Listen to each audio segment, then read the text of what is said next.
కడప రాయలసీమ బలిజ సంక్షేమ పోరాట సమితి అధ్యక్షుడు సమతం రామన్న సామాజిక సేవా కార్యక్రమాలతో ప్రజల్లో విశేష గుర్తింపు పొందారు. కడప నగరంలో కుల మత భేదాలకు అతీతంగా పేదలు, కార్మికులు, నిరుపేదలకు కేవలం ₹1 జొన్న రొట్టె, మరో రూపాయికి పప్పు అందిస్తూ ప్రజల మన్ననలు పొందారు.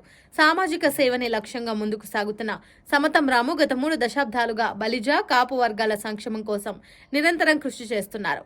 రాయలసీమ ప్రాంతంలో బలిజ సమాజానికి సంబంధించిన సమస్యల పరిష్కారం, హక్కుల సాధన, సామాజిక చైతన్య కార్యక్రమాల్లో ఆయన కీలక పాత్ర పోషిస్తున్నారు. దాదాపు 30 సంవత్సరాలుగా సామాజిక సేవా రంగాల్లో చురుకుగా పనిచేస్తున్న సమతం రాము పేరు బలిజ, కాపు వర్గాల్లో తెలియని వారు లేరని ఆయా వర్గాల నాయకులు పేర్కొంటున్నారు. ప్రజలకు చేరువగా ఉంటూ సేవా కార్యక్రమాలు నిర్వహించడం ద్వారా ఆయన ప్రత్యేక గుర్తింపు సంపాదించారని కొనియాడుతారు.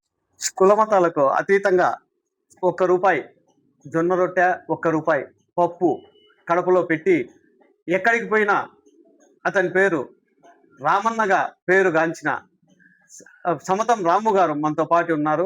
అలాగే రాయలసీమ బలిజ సంఘం ఐక్య పోరాట సమితి స్థాపించి బలిజలకు ఎంతో మందికి న్యాయం చేసిన ఘనత ఆయనకు దక్కింది. ఇప్పుడు ఆయన మాటల్లో మనం తెలుసుకుందాం. నమస్కారం అండి రాము గారు. నమస్కారం ప్రతాప్ గారు. సార్ చెప్పండి సార్, మీరు ₹1 జొన్న రొట్టె పప్పు పెట్టి కడపలో పెట్టి చాలా పేరు గాంచారు కదా, దాని గురించి కొంచెం చెప్పండి సార్. నంద్యాలలో ఎస్పీ రెడ్డి గారు పెట్టారు ఫస్ట్ ₹1 జొన్న రొట్టె పప్పు అని. ఆయన కోటీశ్వరుడు, నేను లక్షాధికారి కూడా కాదు. చాలా దిగువ తరగతి కుటుంబం. సర్వీస్ చేయాలని తపన. మా నాన్నగారి ఉనికి పుచ్చుకొని ఆ విధంగా పెరిగిన వ్యక్తిగా మేము 5 మంది కుటుంబ సభ్యులము, అన్నదమ్ములము. ఆయన అలవాట్లన్నీ నాకు అబ్బినాయి వారసత్వంగా. ఆ ఉద్దేశంతోనే నేను కొంచెం సర్వీస్ చేయాలనే ఉద్దేశంతో ఎస్పీ రెడ్డి గారు ఎలా పెట్టారు ఏం కథని ఒక 25 రోజులు, 4 రోజులు చూసి కడపలో పెట్టాలని ఆలోచన చేసి 4 సంవత్సరాల 2 నెలలు పాత బస్టాండ్లో కూరగాయల మార్కెట్లో 2000 నుంచి 2500, 3000 రొట్టెలు పోయేటివి. అంటే ₹1 జొన్న రొట్టె, ₹1 పప్పు. దాంట్లో ఆదాయం కాదు. కడప జిల్లాలో జొన్నలు పండుగ ఇక్కడ ఈ ఏరియాలో. ఈ నుంచి పోతే ఇంకా ఇక్కడ మైత్కూరు, ఆయతల, చాలమడి బార్డర్ నుంచి ఇక్కడ జొన్నలు తక్కువ పండేటివి. ఇక్కడ లాస్ట్ వరకు చూసుకొని జొన్న రొట్టె పప్పు కడపలో ఫస్ట్ అలవాటు చేసింది నేను.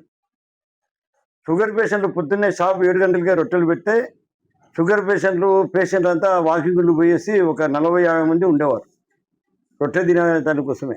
రొట్టె ఇంట్లోకి పార్సల్ కట్టుకొని పోయేవారు. వాళ్ళు తిని ఆనందం వ్యక్తం చేసి నన్ను పొగుడుతుంటే ఒక చెప్పుకోలేని మాటలు అవి. అంత ఆనందంగా అనుభూతి చెంది ఇంకా పెట్టాలా నా ప్రజలకు, నాకు వచ్చే సర్వీసులు కులమతాలకు అతీతంగా. నేను బలిజ సామాజిక వర్గంలో సర్వీస్ చేస్తున్నా. నేను నా సర్వీస్ కూడా కులంలో కాకుండా మిగతా కులాలు కూడా ఎటువంటి విషయం నన్ను అభిమానిస్తారు. కడప జిల్లా కాదు, రాయలసీమ జిల్లా కాదు, ఆంధ్రప్రదేశ్లో. ఇది నా వ్యక్తిత్వము మీ ద్వారా తెలియజేసుకుంటున్నాను. మీకు ఈ ఐడియా ఎలా వచ్చింది సార్? ₹1 పప్పు, ₹1 జొన్న రొట్టె ఇవ్వాలా, ప్రజలకు సేవ చేయాలనే ఉద్దేశం ఎలా కలిగింది మీకు? అప్పట్లో జొన్నలు ₹7, ₹8 ఉండేటివి. ఇప్పుడైతే ₹40, ₹50 బియ్యంతో పాటు అయిపోయినాయి. ఆ రోజు నాకు సర్వీసు, నా కులంలో నేను తిరుగుతూ నా కోసం పనిచేసే వాళ్ళు ఎక్కువ. నేను హోటల్ పెట్టి 4 సంవత్సరాలు హోటల్ పెట్టిన అనుభవంతో కూరగాయల మార్కెట్కి వెళ్తే, రే మహారాజా రే ఓ, అదే నాకు హిందీ రాదు సరిగా, తురుగంలో వాళ్ళు చెప్పేవారు.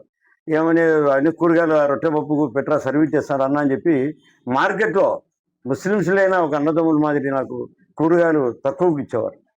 ఆ తక్కువ రొట్టె పప్పు కాకుండా సాయంత్రం అయితే మసాలా కూర కూడా ₹1తోనే. అంటే సపరేట్ కాదు, పప్పు వేస్తాము, మసాలా కూర కూడా వేస్తాం. అలాగా చాలా నాకు నంద్యాల కానీ, కోయిలకుంట కానీ, ఆ చుట్టుపక్కల దొన్నిపాడు మా అమ్మ వాళ్ళ ఊరు. ఆ ఊరు నుంచి జనము రొట్టెలు చేసేవాళ్ళు కూడా తక్కువ రేటుకు వచ్చారు. 8 మంది 9 మంది పనిచేసేవాళ్ళు. ఇక్కడ స్టాల్ దగ్గర 2 చేసేవాళ్ళు మగ పిల్లలు. కానీ వాళ్ళు చేస్తూ ఉన్నప్పుడు కూడా నాకు ఒక ఆనందం. ఆదివారం అయితేనే 1.5 కేజీ 2 కేజీలు మటన్, చికెన్ తీసుకొని వచ్చి ఇవ్వడము, వాళ్ళకి భోజనాలు చూసుకోవడము, ప్రేమపేతగా 2000 రొట్టెలు కొట్టేవాళ్ళు. చెప్తే నమ్మరు, చాలా విచిత్రం అనమాట.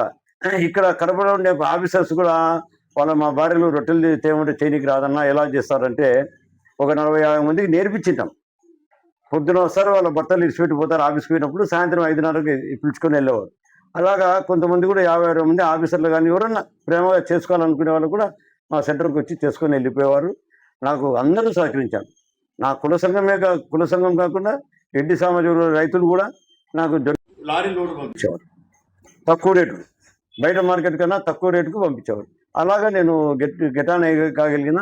ఆ పేరు స్థిరస్థాయిగా ఉన్నటువంటి రామన్నగా, కుల సంఘ నాయకుడు రామన్నగా రాయలసీమలో పేరు శక్తిగా ఉన్నాను. లైక్ చేయండి, షేర్ చేయండి, సబ్స్క్రైబ్ చేయండి. మరిన్ని వీడియోల కోసం బెల్ సింబల్ పై క్లిక్ చేయండి.